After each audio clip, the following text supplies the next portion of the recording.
terra. Aleluia. A graça e a paz, meus irmãos. Aleluia. Gente, antes de começar, eu queria honrar a vida da minha família, meus pais, minhas irmãs.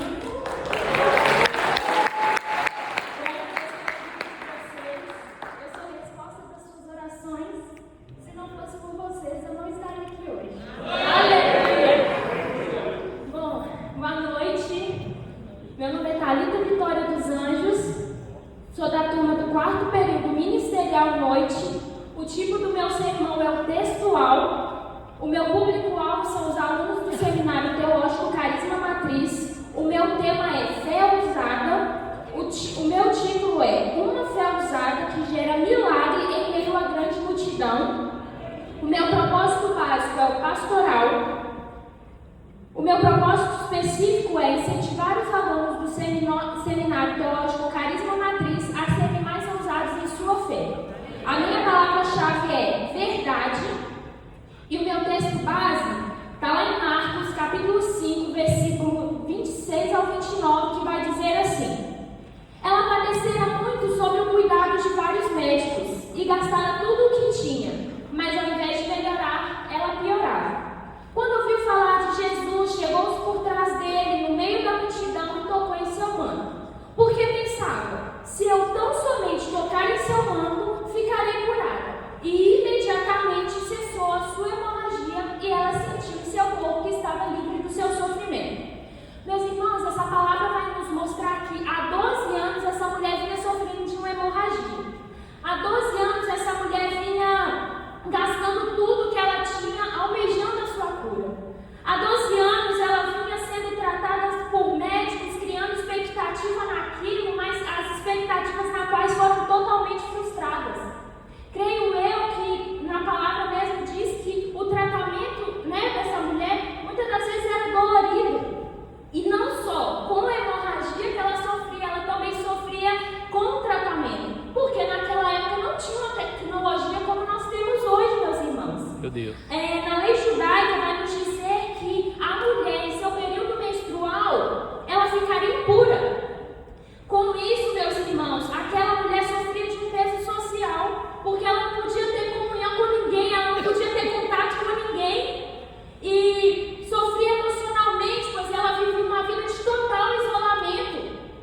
Meus irmãos, certo dia, aquela mulher ouviu falar de Jesus, ela ouviu falar de alguém que podia curá-la, de alguém que podia fazer livre do seu sofrimento. Glória a Deus. E Jesus é claro em dizer que imediatamente, quando a mulher o tocou em suas vestes, ela ficou livre do seu sofrimento. Amém. E com isso, a história da mulher do fluxo de sangue vai nos trazer três verdades.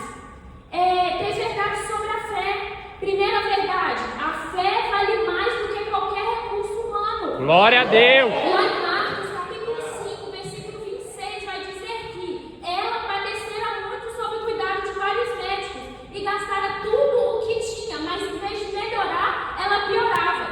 Após sofrendo de tentativas frustradas, de tentar resolver o seu problema, sofrendo por falta de recursos, porque há 12 anos, como eu já falei, ela vinha gastando tudo que ela tinha.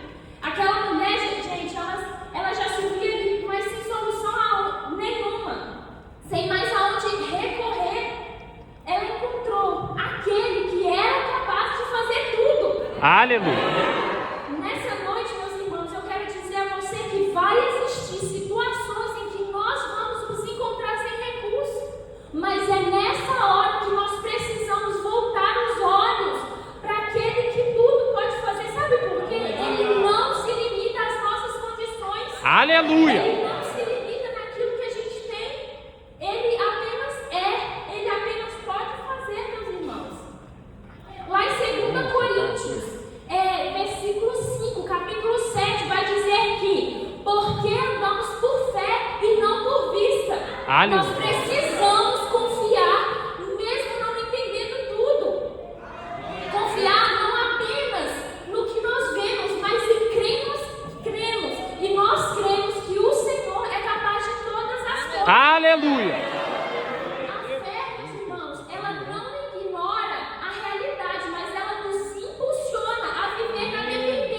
Glória a Deus. Após nós entendermos que a fé vale mais que qualquer recurso humano, nós temos a segunda verdade sobre a fé. Segunda verdade, a fé precisa ser exercida em meio à multidão. Lá em Marcos, capítulo 5, versículo 27, vai nos dizer que quando ouviu falar de Jesus, chegou por trás dele e no meio da multidão e tocou em seu manto. Meus irmãos, ela ouviu falar de Jesus e teve certeza de que ele poderia curar. Ela ouviu falar de um homem que curava, de um homem que transformava, de um homem que expulsava demônios. Mas talvez ali, na multidão, poderia fazer ela pensar ao contrário. Porque lá, em meio à multidão, poderiam existir também fariseus que disseminavam mentiras sobre ele. Mas as multidões não contrariaram a fé daquela mulher. Aleluia. Ela permaneceu crendo. Meus irmãos, não olhem para as multidões. Elas aparentam contrariar o que você ouviu, mas permaneçam. Meu Deus! Glória a Deus! A primeira multidão que aquela mulher venceu foi o medo de ser exposta, foi a vergonha, foi a humilhação de se expor a total constrangimento. E Glória a Deus! multidões que nós precisamos vencer para acessarmos nossa cura. E nessa noite eu quero te fazer uma pergunta bem clara: qual tem sido a sua multidão? Lá em Mateus capítulo 7, versículo 27, vai dizer que peçam e lhes será dado, busque e encontrarão, batam e a porta lhes será aberta. Jesus não se limita a entregar aquilo que nós precisamos. Ele sabe o que nós precisamos e Ele está disponível a qualquer multidão. Nós só precisamos ter a fé ousada. Amém. O nível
Meu Deus. Meus irmãos, o Senhor nos chama hoje para cessar a nossa cura e finalmente ficar livre do nosso sofrimento. E qual área da sua vida você tem sangrado? Qual tem sido a sua multidão? Ei, eu quero te falar uma coisa, Ele é capaz de cessar o seu sangramento. Aleluia.